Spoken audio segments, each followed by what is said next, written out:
I have 3 childhood male friends, and I'm the only girl among the 4 families when my family fell on hard times. The elders planned a marriage alliance and wanted me to marry one of them. But Liam Gray, the school bully, gave me a disdainful look and refused, saying, "Can't marry her. I like well-behaved girls and only see her as a brother." Alex Dumont, the sweet-looking one, spread his hands regretfully and said, "I also just see her as an elder sister." Kaidon Polaris, the top student, coldly added, "She's reckless and stupid, not suitable to be my wife." With their unrestrained rejections and belittling, my parents could only forsook smiles. I completely gave up hope, so I told my parents, "Mom and Dad, I have a boyfriend." Liam Gray, with his sleeves rolled up and one arm hanging over the back of the chair, sat casually. He was chatting and laughing, with Alex Dumont. Kaidon Polaris was looking down at his phone, his long fingers sliding carelessly on the screen, and the light reflected from his glasses making him seem cold and unapproachable. They were impatient and perfunctory when my parents tried to smooth things over with embarrassed smiles. It was not until I said that sentence that the private room suddenly fell silent. Liam Gray and Alex Dumont turned to look at me simultaneously. Kaidon Polaris also raised his head, his meaningful gaze piercing towards me. I ignored them and just said to my equally astonished parents, "You should have told me about the marriage alliance earlier to avoid this misunderstanding." They're right, although we grew up together. I only see them as brothers and have no romantic feelings. My parents, fearing I'd feel humiliated, didn't tell me in advance that it was a blind date dinner. They carefully considered and chose Alex Dumont, who was 2 years younger than me, had a clingy and lively personality, and hardly ever quarreled with me, but somehow, the other two also showed up. Although I was a bit angry that my parents had hidden this from me, I felt more heartache and sadness when my family situation wasn't so bad. My mom once asked me if I had a crush. I turned my face away and remained silent. Mom immediately understood. She smiled and tentatively asked if it was one of my 3 childhood friends. I blushed and told her angrily to stop. She then knew for sure their precious daughter, whom they held dear, was being rejected so discourteous swells. I was actually used to it. But seeing the increasingly strained smiles on my parents' faces, my heart clenched painfully. I finally couldn't bear it and interrupted their mean behavior. Without waiting for my parents to ask, I stood up, looked around, and said coldly, "It seems you're not really in the mood to have this meal, then let's part amicably." My parents went to get the car first as I was about to follow. Someone suddenly grabbed my arm from behind. I turned around and met Liam Gray's displeased face. He was casually dressed in a white shirt with a black low-neck t-shirt inside, showing 2 newly pierced diamond collarbone studs. Looking trendy and wild just like himself, he stared down at me, smiling sarcastically. "Haven't seen you for a while. And you're still so grumpy? You took a long leave. Where did you find your boyfriend? How old is he? What does he look like? Do I know him?" His series of overbearing questions seemed caring. Once I told him everything, he would blink and mock me, saying I wasn't worthy. He had done this many times. I almost immediately had a reaction. I shook off his hand and uncontrollably shouted, "It's none of your business." Liam Gray looked at his hand that was shaken off. Bit stunned, he stopped smiling, frowned, and stared at me with an even more displeased expression. Alex Dumont peeked out from behind him, grinning and saying something completely different from his innocent look. Could it be that sister really has a new man outside? Wow, aren't we 3 enough for you? His smile deepened as he stared at me and said meaningfully, "So promiscuous." Alex Dumont always liked to say that the 3 of them were my harem. As expected of someone you dated, you only show him a good face, but you've been broken up for so long. Sister, are you still treating him differently? It's ridiculous among the 3. Kaidon Polaris was the most resistant to the marriage with me, and had the harshest words, saying I was stupid and he would never marry someone like me. However, I had dated him.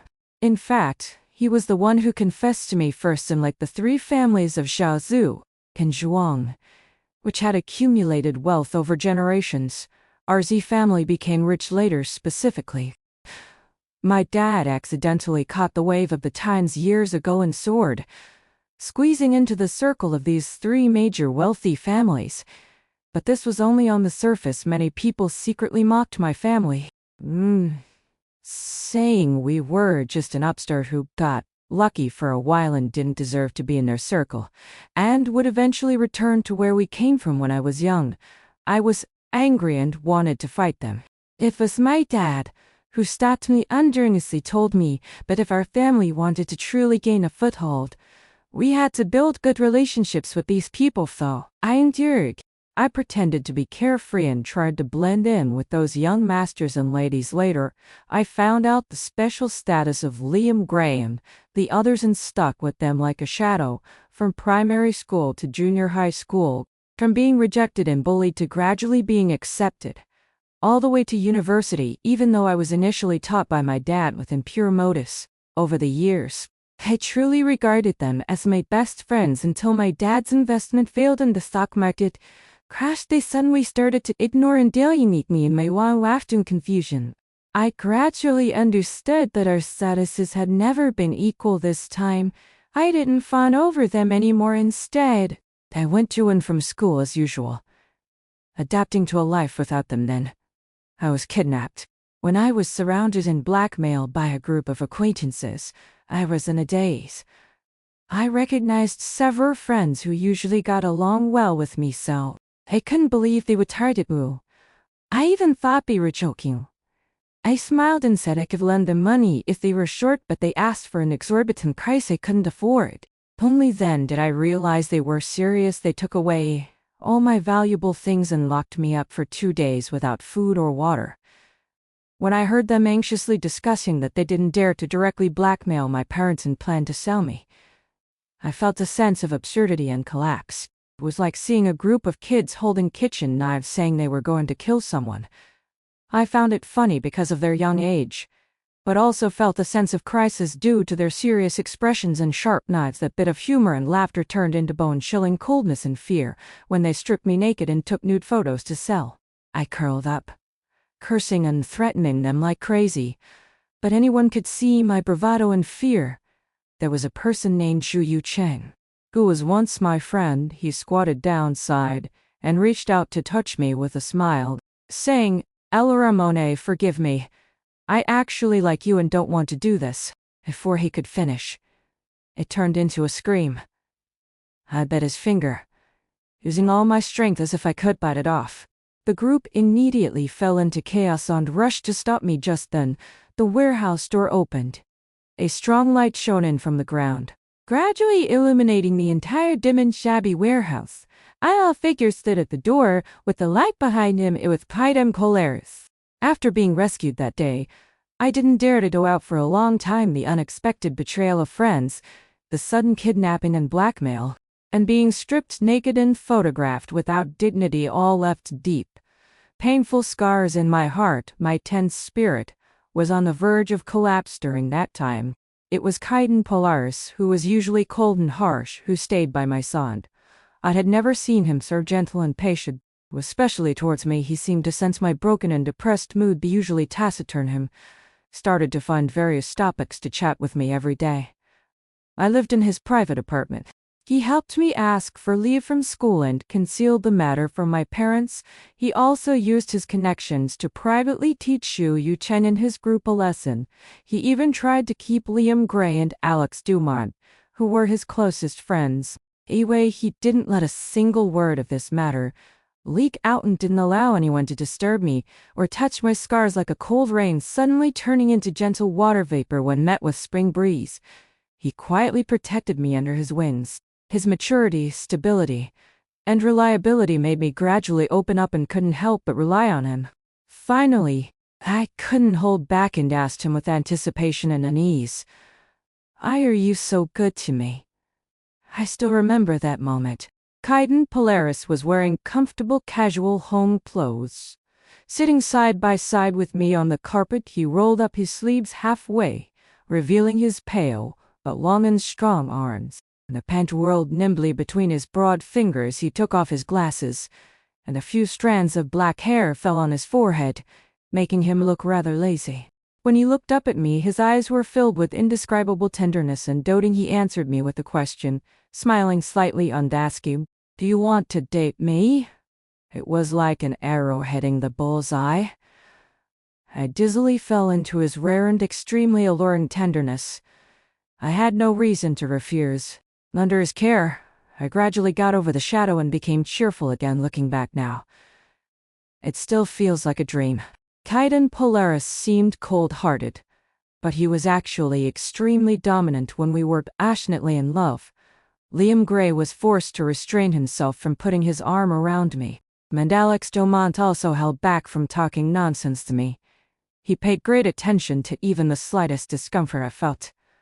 I was so happy that I almost fell in love with him. I even foolishly imagined countless times in my mind what kind of wedding dress I would choose when I married him. But he was faking it. Everything he gave me was fake. I will never forget that day. It was my first time cooking. With my hands full of scars and countless wasted ingredients, I made a sumptuous meal of 18 dishes. All because Kaidan Polaris said he wanted to eat the food I cooked himself at his birthday party. But when the doorbell rang, instead of praise and admiration, I got laughter. A group of people laughed mercilessly. Alex Dumont was doubled over with laughter. Holding his stomach, Liam Gray was whistling with a mischievous smile, using his phone to record my embarrassed and dazed look in an apron, still holding a spatula. And Kaidan Polaris, he leaned lazily against the door, smiling faintly, watching everything inside, like a confident player calmly enjoying his winning moment. I didn't expect our proud and overbearing Miss C to be so virtuous. Fortunately, our bet is only for 1 month otherwise. If this goes on, Kaidan Polaris, she would be willing to have your kids. Interesting. It should be my turn next time, right?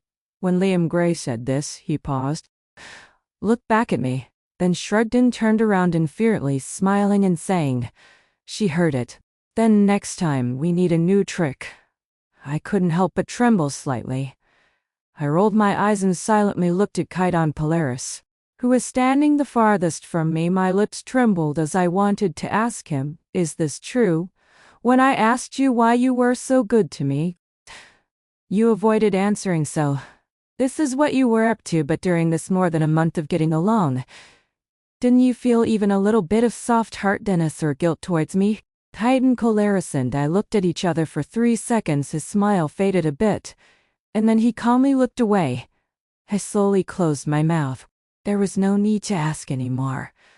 I understood his answer. I thought I would cry.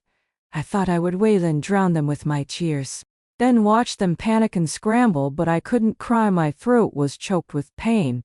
My heart was twitching, and I felt cold all over, but my eyes were dry and dull, unable to shed a single tear, and I couldn't say a word. I just stood quietly among them, surrounded by their sharp jeers. When they finally stopped laughing and gradually calmed down, they began to wonder about my strange, motionless reaction. One day, Liam Gray strode towards us with a foul expression. He stared at the hand that Justin Leclerc was holding mine with. Suddenly, he threw his helmet over Justin Leclerc, and I were forced to separate before I could get angry. Liam Gray sneered at me. "Is this your so-called new boyfriend? What bad taste. When did you hook up with him behind our backs?" His tone was so self-righteous, as if I was cheating on him, but who did he think he was to me? I was originally a bit angry and instinctively wanted to retort, but when I noticed his unusual reaction, I thought for a moment. When I looked up again, I ignored Liam Gray and only looked at Justin Leclerc, taking the initiative to hold his hand and saying affectionately, "Let's go ignore him, I'll be late for class soon." The two, who had been staring at each other coldly, immediately turned their eyes to me. Justin Leclerc was quite flattered and immediately smiled. As long as I was a bit nice to him, he would be extremely happy. He couldn't help but come closer, put his arm around my shoulder, and rubbed my hair, saying, Okay, I'll listen to you. Liam Gray's face turned extremely ugly seeing us about to leave. He suddenly reached out to grab me, but Justin Leclerc, who was on guard, blocked him sideways and slapped his hand back hard. Justin Leclerc protected me behind him and looked at Liam Gray expressionlessly, saying, "What do you want to do to my girlfriend, your girlfriend?" This shrill and almost distorted voice didn't come from Liam Gray. I turned my head and saw Alex Dumont and Kaiden Polaris, who had appeared on the other side at some point. Alex Dumont said almost sarcastically, "How long have you been dating and you're already calling her your girlfriend? Have you no shame?" "Sister, listen to me. This disrespectful man is not good enough for you. If you really want to find a boyfriend, I can reluctantly lower myself and be your little boyfriend." Justin Leclerc was almost laughed at by him. He angrily scolded, "Trying to steal my girlfriend right in front of me. Who has no shame?" The two of them started arguing without any grace. It was more embarrassing than harmful. I even saw some college students in the crowd pretending to be nonchalant but actually secretly raising their phones clumsily. I really didn't want my name to appear on the campus confession wall because of this childish quarrel, so I tugged at Justin Leclerc's clothes, ready to tell him to leave. Just then, Kaiden Polaris, who had been silent all this time, suddenly spoke. His words were plain but pierced my heart like a knife. "Elora Monet, as long as someone is good to you, you'll like them. Right?" I wasn't surprised that Kaiden Polaris knew about my relationship with Justin Leclerc. In fact, as long as someone wanted to investigate, it was easy to find out everything because Justin Leclerc's pursuit of me was not low-key. It could even be said to be enthusiastic and flamboyant. He was a transfer student who came to art class this semester. Although he wasn't bad-looking and had a good figure at first, I didn't pay much attention to him. I got along well with my classmates, and I became familiar with him after chatting a few times. We would occasionally have a meal together and discuss questions when we met until the news of my breakup with Kaiden Polaris spread on the third day of my leave from school. He found me in the hospital just like Kaiden Polaris. He took meticulous care of me.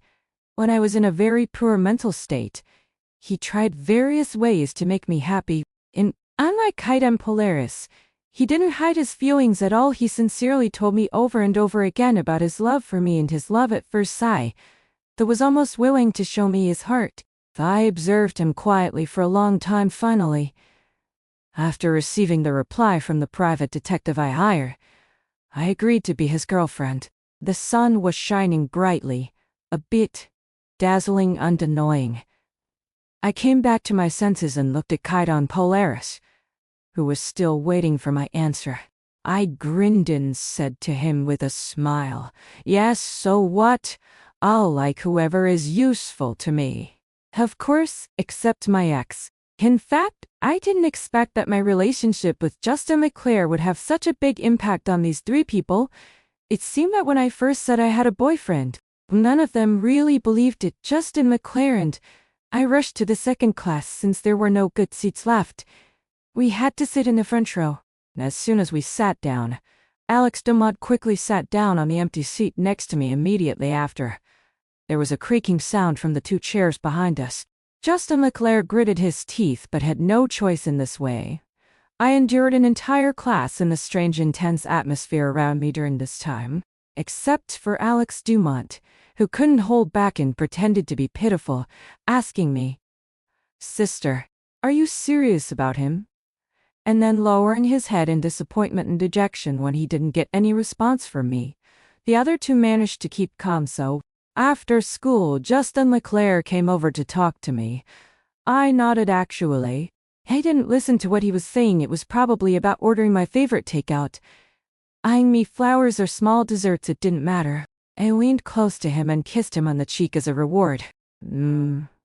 Suddenly, pens and books scattered noisily to the floor behind us, and the chairs screeched harshly. But we, at the epicenter of this turmoil, seemed completely unaware. I was indifferent. The moment I kissed Justin Leclerc, his face flushed scarlet. Instantly he seemed to be steaming from the head. and his eyes turned hazy.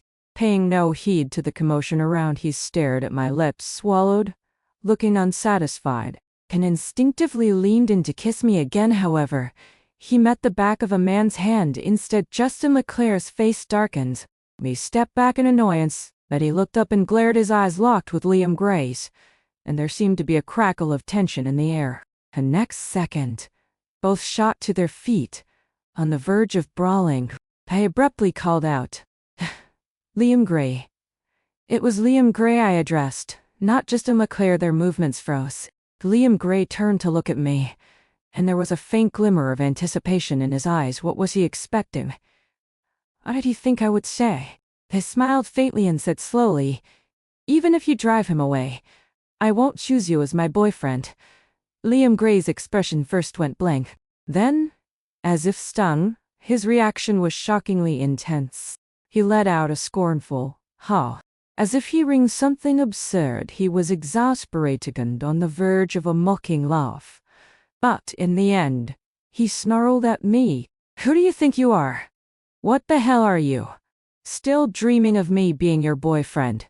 Stop being so delusional. Look in the mirror and see your Z family." In his anger, he lashed out uncontrollably, like a person whose composure had completely shattered. Aidan Polaris beside him elbowed him hard, saying, "Shut up, you. I'll regret it later." Kaidan Polaris looked at me, his face bearing an unusual solemnity and confusion. He said, "I have just one question." I thought he was about to say something offensive, so I struck my smile and frowned at him unexpectedly. Kaidan Polaris asked, "I never kissed me." The retort on my lips died. I even wondered if I'd misheard. What? Kaidan Polaris repeated, insistent for an answer. "I dated you longer than he has and spent more time with you. Why have you kissed him but never kissed me of your own accord?"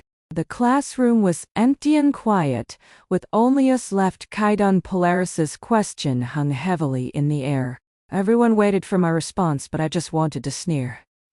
I swept my eyes over the three of them and then scoffed, "A total liar. What right do you have to ask such a thing? What? Have you all lost your memories? Forgot that I said we're through?" Right before them, I took Justin Leclerc's hand and said impatiently, just as they treated me countless times, "Get lost. Don't bother me." Justin Leclerc clasped my hand in return and led me away, proud as a victorious rooster as we reached the door. "Why?" Alex Dumont suddenly shouted. "I didn't agree to break up our friendship. Sister, I admit it was wrong of me to bet and play tricks on you. Punish me however you like. Please don't be mad at Med on T. Go with him, okay?"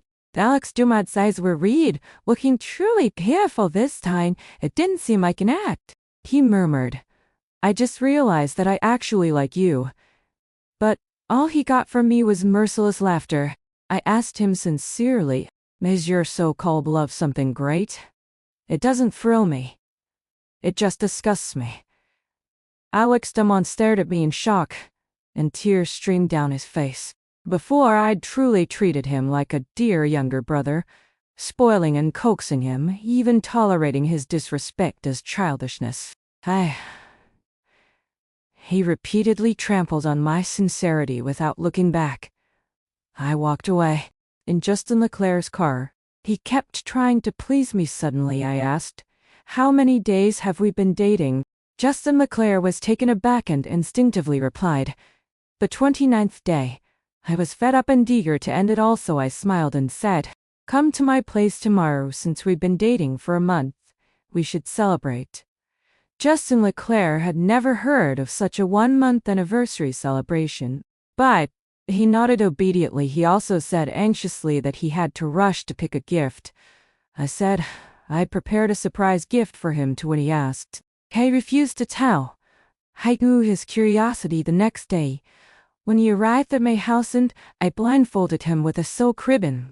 His breathing slowed, and his Adam's apple bobbed. He tentatively asked in disbelief, "Honey, the gift isn't Sto, guess."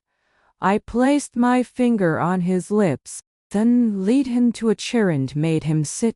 Justin Leclerc nervously grabbed his trouser legs, sitting rigidly, and cooperated throughout. Even when I asked him to undress and tied him up, he complied, blushing, muttering, "So, you, Ray, Inquitus?" His breathing grew heavier, and his body's reaction became evident.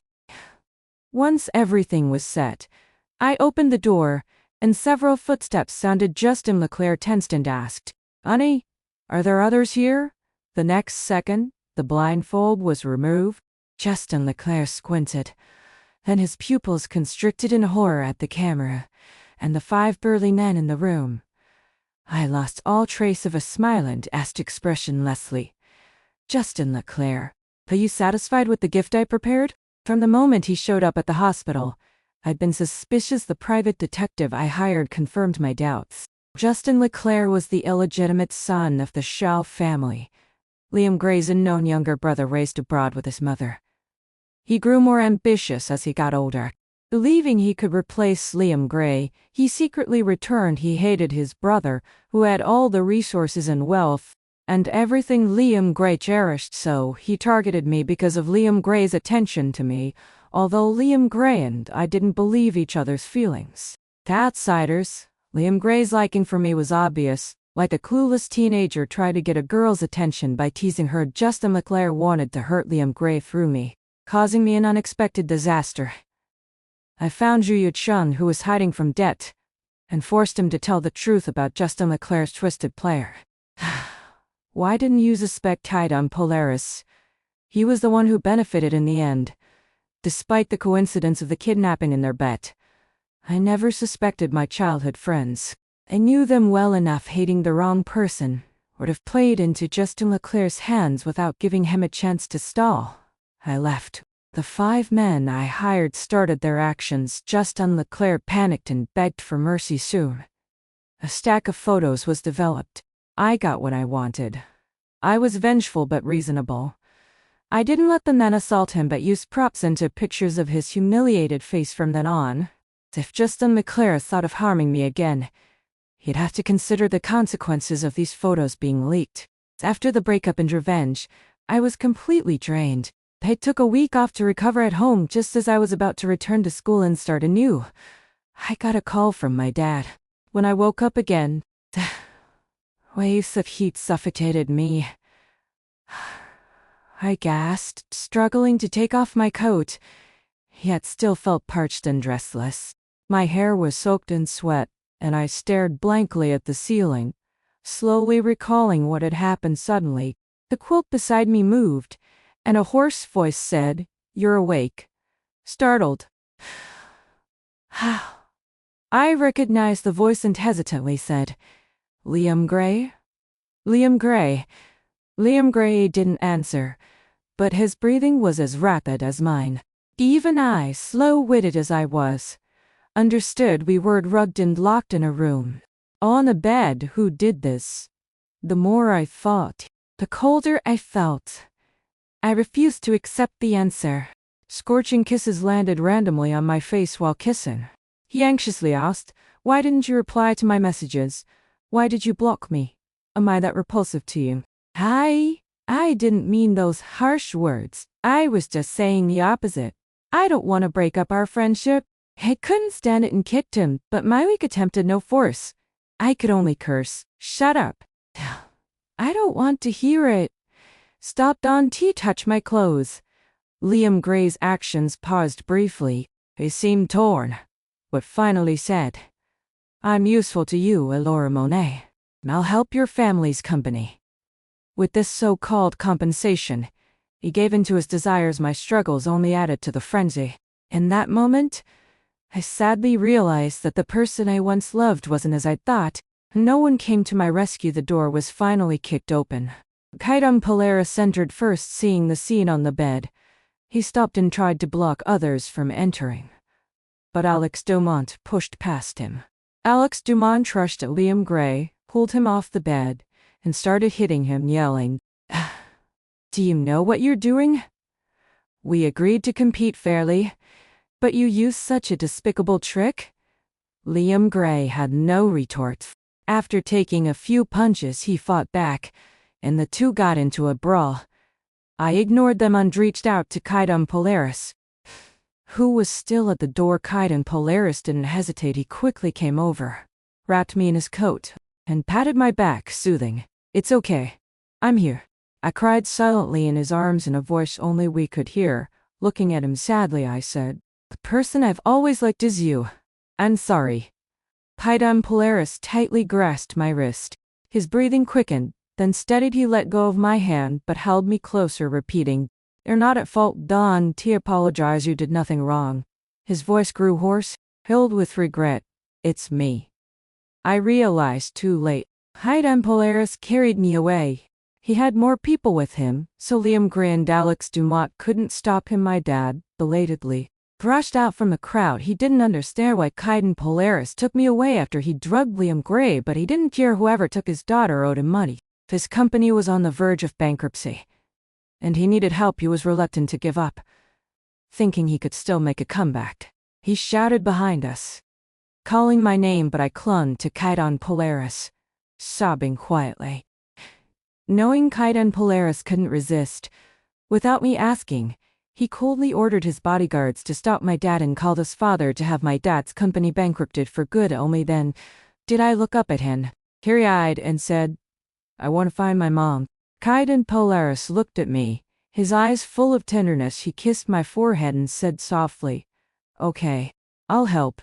Kaidan Polaris found my mom, who had been imprisoned in a private hospital. Her mental state was poor. Her physical condition was okay. She finally told me the truth. Our family's downfall was due to my dad's stubbornness.